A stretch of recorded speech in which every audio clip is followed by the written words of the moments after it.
En este video vamos a desarrollar el concepto de isomería geométrica. Recordarán de videos anteriores que los isómeros se dividen en dos grandes grupos, por un lado los isómeros planos y por otro lado los isómeros espaciales o estereoisómeros. Dentro de este último grupo se incluyen los isómeros geométricos. ¿Qué condiciones tiene que presentar un compuesto para tener isomería geométrica? En principio podemos decir que si el compuesto presenta o un ciclo o un doble enlace, la presencia del doble enlace o del ciclo van a estar impidiendo la libre rotación en torno a un enlace simple carbono-carbono. Vamos a mirar, por ejemplo, esta molécula llamada 2-buteno y vamos a representarla de este modo para poder hacer pasar un plano por el doble enlace. Esa línea punteada que se ve en el dibujo corresponde a ese plano.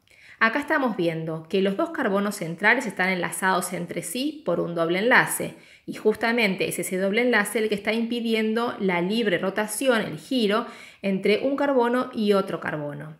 Pero además hace falta que cada carbono del doble enlace esté unido a grupos diferentes. En este caso, ambos carbonos centrales cumplen con esa condición, porque cada uno de ellos está unido a grupos diferentes, un hidrógeno y un metilo, diferentes entre sí. Por lo tanto, y dado que los carbonos centrales y los cuatro grupos que se unen a ellos se encuentran en el mismo plano, es posible encontrar dos isómeros geométricos, el que estamos viendo dibujado acá y el que encontramos dibujado a la derecha. Lo que podemos ver es que entre ambos lo que cambia es la disposición de los grupos en torno al plano que pasa por el doble enlace. En el ejemplo de la izquierda, ambos grupos similares se encuentran del mismo lado del plano.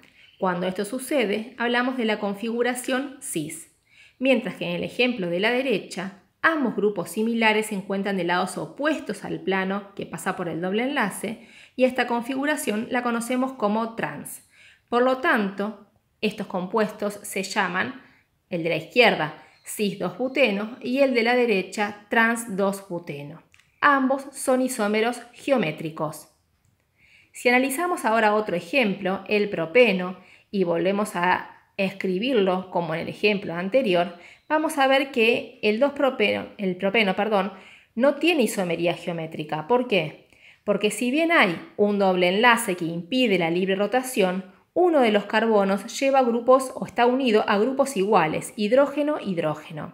Por lo tanto, si bien uno de los carbonos cumple con esa condición, no la cumple el otro y este compuesto no presenta isomería geométrica. ¿Qué pasa con los ciclos? Acá estamos viendo dibujado el 1,4-diclorociclohexano. En este caso, el plano lo constituye el anillo.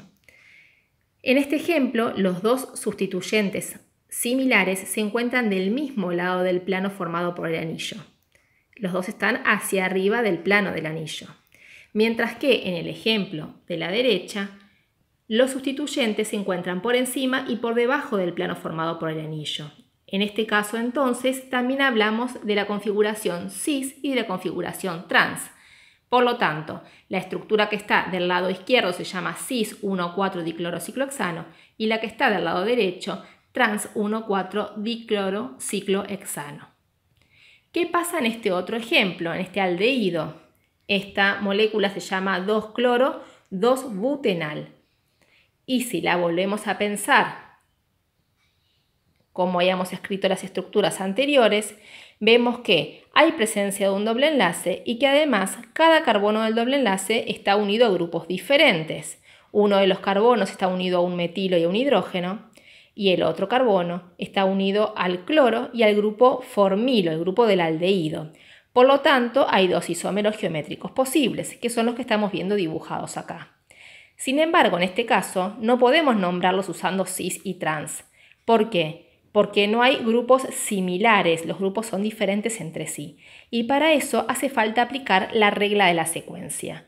La aplicación de esa regla de la secuencia se va a desarrollar en un video posterior.